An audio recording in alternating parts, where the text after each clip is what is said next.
ang trahedya at ang naging epekto ng programa sa buhay ng mga OFW. Nata report ni Raquel Saniel.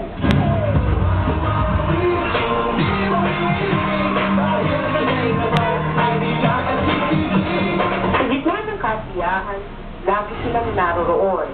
Mga OFW na naging katuwang ng Wawawi, pagbibigay saya at tulong sa mga mahihirap na umaasa ng swerte. Kaya nung maganap ang trahedya sa Ultra, labis na nalungkot ang mga OFW.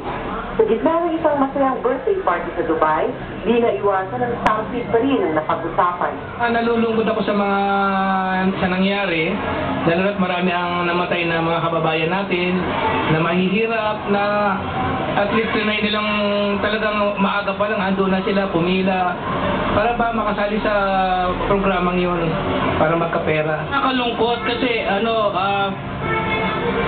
bali miyembro ng pamilyang nawawala, no? Mabawasan ng isang miyembro ng pamilya, talagang nakakalungkot, malaking kawalan. Para sa kanila, ang mga nagpupunta sa Wawawi ay parang yung mga OFW. Nakikipagsapalaran, umaasa ng maswerte.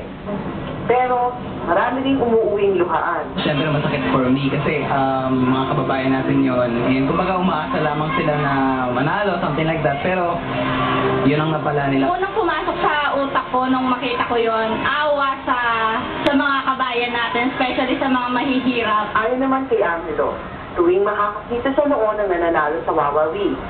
Hatid nito ay inspirasyon para makadamasa ng bagong pag-asa sa buhay. Nanghihinayan siya sa programang ito. Malaking bagay ang Wawawi para sa lahat eh.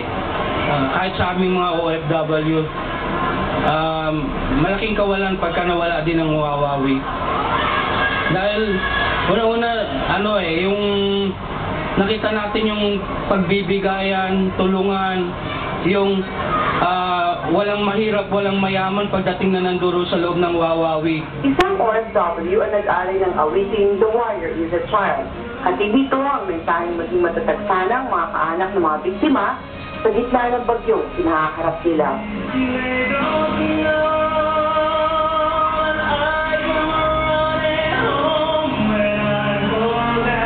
Catherine L. Middle East News Bureau, Dubai.